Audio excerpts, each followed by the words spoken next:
ओम श्री गणेशाय नमः। श्रावण मात्यम षष्ठ अध्याय सोमवार व्रत कथा।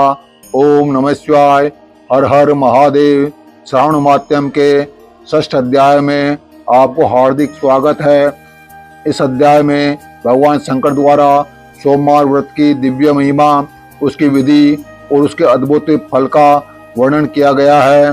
भगवान शिव बताते हैं कि श्रावण मास में श्रद्धा, विश्वास और निष्काम भाव से सोमवार व्रत करने वाला भक्त उनके विशेष अनुग्रह का पात्र बनता है। यह व्रत केवल उपवास का नियम नहीं, बल्कि मन, वचन, कर्म की शुद्धि, आत्म संयम तथा शिव भक्ति का श्रेष्ठ साधन है। जो भक्त विधि पूर्वक भगवान शिव का जलाभिषेक, बेलपत्र अर्पण, रुद्र मंत्रों का जप और सोमवार व्रत का पालन करता है, उसके समस्त पाप नष्ट होते हैं, जीवन के कष्ट दूर होते हैं, मनोकामनाएं पूर्ण होती हैं तथा सुख, समृद्धि, आरोग्य और आध्यात्मिक उन्नति का आशीर्वाद प्राप्त होता है। आइए अब हम पूर्ण श्रद्धा और भक्ति और एकाग्र मन से श्रावण मात्यम के षष्ठ अध्याय सोमवार व्रत कथा का पावन श्रवण करें और भगवान भोलेनाथ की असीम कृपा प्राप्त करें। हर हर महादेव, हर हर महादेव। ओम नमः शिवाय। हरि ओम। संत कुमार ने भगवान शंकर से कहा, हे महादेव, मैंने सब सुखों को देने वाले माध्यम को सुना। अब मेरी इच्छा श्रावण महीने के सोमवार व्रत की कथा सुनने की हो रही है।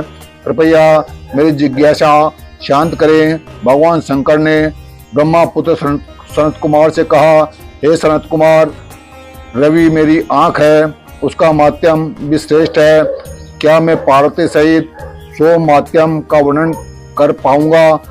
मुझसे सोम माध्यम का जो वर्णन हो सकेगा उसे मैं तुम्हें बताने का प्रयत्न करता हूँ। चंद्रमा का दूसरा नाम सोम है। सोम ब्राह्मणों के राजा हैं। यज्ञ साधन सोमलता का नाम है। अब तुम ध्यान पूर्वक इन नामों के कारण को सुनो। सोमवार मेरा स्वरूप है। 12 महीनों में सोमवार का व्रत करना उत्तम है। यदि वर्ष के सब सोमवार के व्रत करने में कोई असमर्थ है तो श्रावण मास के सोमवारों का व्रत करना चाहिए। श्रावण मास के सब सोमवार का व्रत करने से वर्ष भर के सोमवारों के व्रतों का फल मिल जाता है। श्रावण मास के सब सोमवारों का व्रत करने का संकल्प करके प्रति सोमवार की शाम को भगवान सदाशिव महादेव का अर्चन करें, षोडोपचार से पूजन करें और एकाग्र मन से कथा सुने। मैं तुम्हें सोमवार व्रत की विधि बताता हूँ, ध्यान लगाकर सुनो। श्रावण मास के पहले सोमवार के दिन भली भांति स्नान कर श्वेत वस्त्र धारण कर काम, क्रोध, अहंकार, द्वेष, चुगली आदि को त्याग देना चाहिए। मालती, मल्लिका आदि के सफेद पुष्पों तथा अन्य पुष्पों से तथा अभीष्ट उपचारों से मूल मंत्र ओम नमः शिवाय या त्र्यंबकम यामहे सुगंधि पुष्टि वर्णम उर्वारुक मंदनाथ मृत्यु मुक्षय मामृतात् मंत्र से पूजा करनी चाहिए और हाथ जोड़कर भोलेनाथ का ध्यान करना चाहिए। उग्रनाथ भव शशि मौली का ध्यान करना चाहिए। देवेश का मनोहर उपचारों से अर्चन करें। इस व्रत के पुण्य फलों को तुम्हें बताता हूँ। सोमवार के दिन जो भक्त पार्वती सहित मेरी पूजा अर्चना करते हैं वे पुनरावृत्ति से रहित दुर्लभ लोक को प्राप्त कर लेते हैं।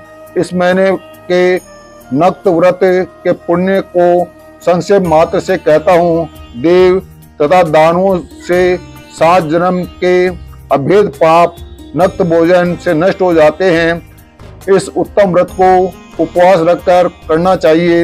इस व्रत के करने से पुत्र एवं धन दोनों की प्राप्ति होती है। वह व्यक्ति इस लोक के सभी भोगों को भोग कर उत्तम विमान द्वारा शिवलोक को जाता है और वह सबका पूजनीय बन जाता है। इस संसार को असार जानकर तन, मन, धन को चलायमान जानकर व्रतोद्यापन करना चाहिए। धन का लोभ और मन के मोह को त्याग कर अपनी शक्ति के अनुसार भगवान शिव पार्वती के वृषभ पर स्थित स्वर्ण की प्रतिमा बनानी चाहिए।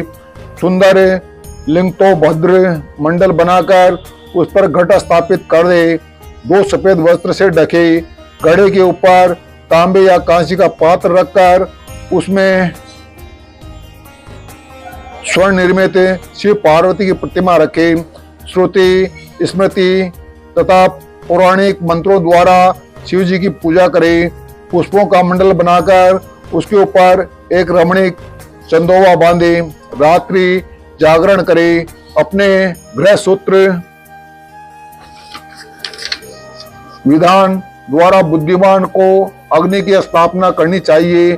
सर्व भवनासन आदि 11 नामों से हवन करना चाहिए। पलाश की लकड़ियों से 108 आहुतियां देने चाहिए। घी, तिल तथा बेलपत्र आदि द्वारा ओम नमः शिवाय मंत्र से हवन करना चाहिए। इसके बाद आचार्य का पूजन अर्चन कर दक्षिणा में गो देनी चाहिए। 11 ब्राह्मणों को भोजन कराकर उनको कांसे के घड़े देने चाहिए। देवता पर चढ़ी सामग्री आचार्य को दे और प्रार्थना करे कि मेरा व्रत पूर्ण हो। इस व्रत से भगवान शिव प्रसन्न हो। आदर पूर्वक हाथ जोड़कर पहले ब्राह्मण को फिर आचार्य को विदा करे। इसके बाद बंधु बांधव सहित भोजन करे। जो विधि विधान से इस व्रत को करता है उसकी सारी इच्छाएं पूरी होती हैं। अंत में वह उत्तम विमान में बैठकर शिवलोक में जाता है, जहां उसे आदर सम्मान प्राप्त होता है। सबसे पहले सोमवार व्रत को भगवान वायुदेव ने किया था।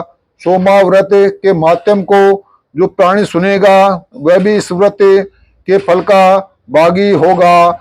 ओम नमः शिवाय, ओम नमः शिवाय, ओम नमः शिवाय। हर हर महादेव।